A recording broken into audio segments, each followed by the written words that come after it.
मित्र को भी हमारे बुलडोजर ने ढूंढ निकाला। माफियाओं को जेल में भेजना चाहिए कि महल में भेजना चाहिए?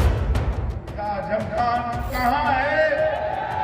मन मैला, तन उजला, भाषण लठेदार, ऊपर अत्याचार, भीतर भ्रष्टाचार। डबल इंजन की सरकार के एक हाथ में विकास की छड़ी है, दूसरे हाथ में बुलडोजर का लीवर भी है। जानते नहीं है बाबा। बाबा को अगर कोई ज्ञान दे दे कि भैया कॉन्स्टिट्यूशन और बाबा साहब अम्बेडकर बनाए हुए संविधान में ही ये चीजें हमको सहूलत दी गई है। क्या जीत कर किसानों को कुचल दिया, वो बताओ जेल से बाहर है। यही न्यू इंडिया है। वो लोग मुस्लिम बहनों को बरगला रहे हैं ताकि मुस्लिम बेटियों का जीवन हमेशा पीछे ही रहे।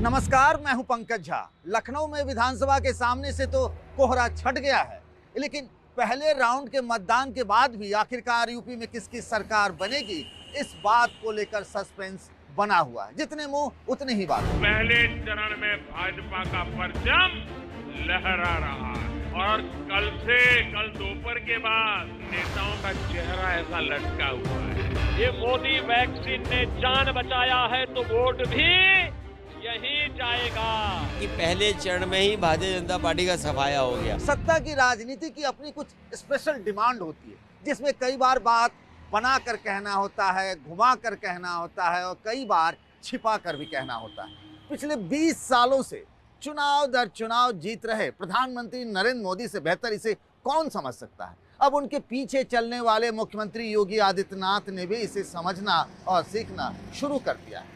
पहले राउंड के मतदान से ठीक पहले दोनों की साथ वाली एक तस्वीर जारी कर दी गई। कहा गया जनहित में दोनों विजय की मुद्रा में एक दूसरे का हाथ ऊपर उठाए हुए हैं। लेकिन अभी हम बात करेंगे पंकज का पंच में कि कैसे हर राउंड के चुनाव के लिए बीजेपी ने अपनी एक खास तरह की रणनीति बनाई है और अब यूपी में बीजेपी के लिए चुनावी रणनीति कैसे बदलने लगी है। विस्तार से आज इसी पर चर्चा करते हैं। ये तस्वीर दोनों नेताओं की जुगलबंदी को दिखाती है, लेकिन इस तस्वीर की मनोवैज्ञानिक व्याख्या बीजेपी की चुनावी रणनीति को साफ कर देती है।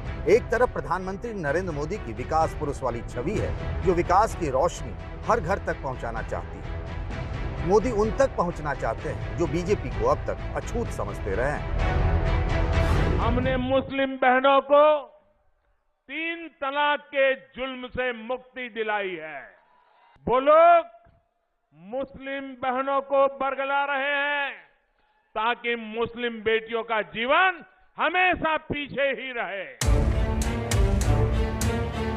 वहीं मुख्यमंत्री योगी आदित्यनाथ की सख्त छवि में बीजेपी अपना नया लौह पुरुष ढूंढ रही है, खासकर पश्चिमी उत्तर प्रदेश में, जहां किसानों की नाराजगी के बाद बीजेपी के पास दिखाने के लिए यही बड़ा मुद्दा है कि अब यूपी में कोई कानून का सरेआम खून नहीं कर सकता।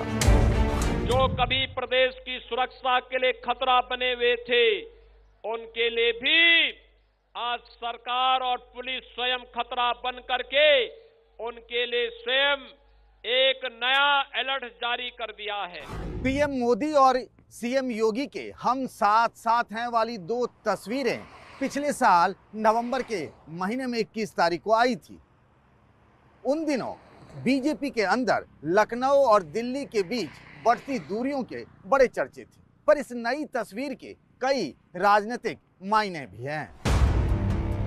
इस कविता में जहां गरीबों की बेहतरी की बात है, वहीं राष्ट्रवाद का भी अलग जगाया गया है। पीड़ित, शोषित, दुखित बांधवों के हमको हैं कष्ट मिटाने, डटे हुए हैं राष्ट्र धर्म पर सीना ताने। कदम निरंतर चलते जिनके, श्रम जिनका अविराम है, विजय सुनिश्चित होती उनकी, घोषित यह परिणाम है। अपनी जीत का डंका बीजेपी अभी से बजा रही है। इसमें बीजेपी योगी आदित्यनाथ के कानून के राज का हवाला देती है। इससे एक पंथ 2 काज हो जाता है। एक तरफ अतीक अहमद, मुख्तार अंसारी और आजम खान जैसे नेताओं को जेल भेजे जाने से ध्रुवीकरण का फायदा हो सकता है, तो दूसरी तरफ लोगों के जहन में बीजेपी ये गारंटी बिठाना चाहती है कि योगी राज में कानून का खून नहीं हो सकता।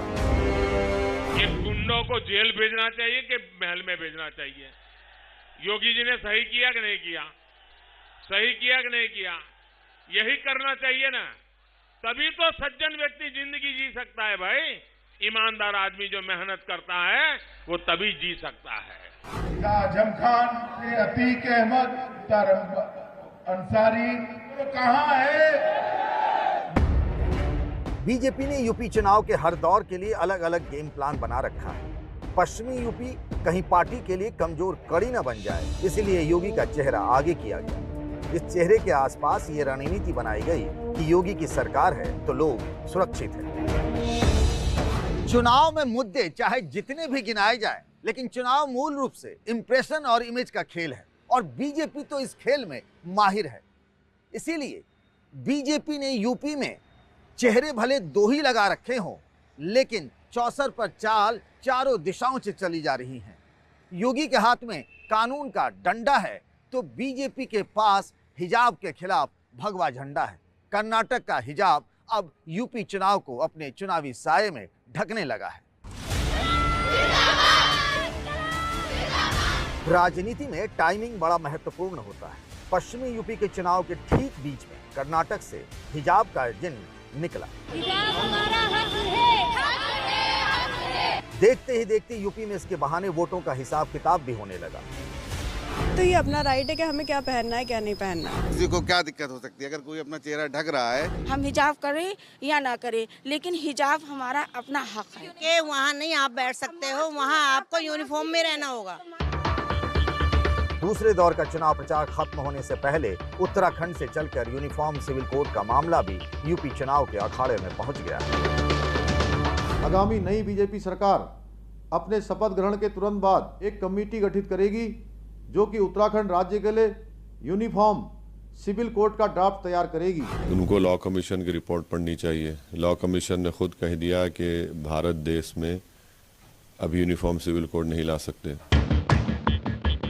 कुल मिलाकर कहानी यही है कि मुद्दा योगी के बुलडोजर राज का हो, या फिर हिजाब के हिसाब का, या फिर सिविल कोड के चुनावी मोड़ का, सारा जुगाड़ हिंदू वोटरों को बीजेपी के पक्ष में एकजुट करने का। सोमवार को जिन 55 सीटों पर मतदान हो रहा है, वहां कई सीटों पर मुस्लिम वोटरों का दबदबा है। पिछले चुनाव में बीजेपी को 38, समाजवादी पार्टी को 15 और कांग्रेस को 2 सीटें मिली थी। सहारनपुर, मुरादाबाद, रामपुर और संभल के कुछ सीटों पर तो मुसलमान 50% से भी अधिक है। इसीलिए बीजेपी ने पश्चिमी यूपी के चुनाव प्रचार के लिए योगी आदित्यनाथ का चेहरा आगे कर दिया। बीजेपी के रणनीतिकार भी मान रहे हैं कि अब तक का मामला बड़ा क्लोज रहा है। आज चौधरी अजीत सिंह की जयंती है। बीजेपी के बड़े बड़े नेता उन्हें याद कर रहे हैं। मोदी, योगी और अमित शाह के निशाने पर अखिलेश हैं, लेकिन किसी ने जयंत चौधरी के खिलाफ अब तक कुछ नहीं कहा। यह भी बीजेपी की एक चाल है। यूपी में दूसरे दौर का चुनाव प्रचार खत्म हो चुका है और अब यहां से बीजेपी की रणनीति बदलने वाली है, क्योंकि अब यहां से पीएम मोदी के बनाए हुए सामाजिक समीकरण की अग्नि परीक्षा होनी है। 2014 और 2019 के लोकसभा चुनाव में वे ये परीक्षा 2-2 बार पार कर चुके हैं, लेकिन इस बार तो चुनौती योगी के चेहरे पर इस परीक्षा को पास करने की है, और वो भी तब जब अखिलेश यादव भी इसी फॉर्मूले पर सामने से दांव लगाए बैठे हैं। पंकज का पंच में आज के लिए बस इतना ही। अगले हफ्ते इसी समय आप सबसे मुलाकात होगी। तब तक के लिए नमस्कार।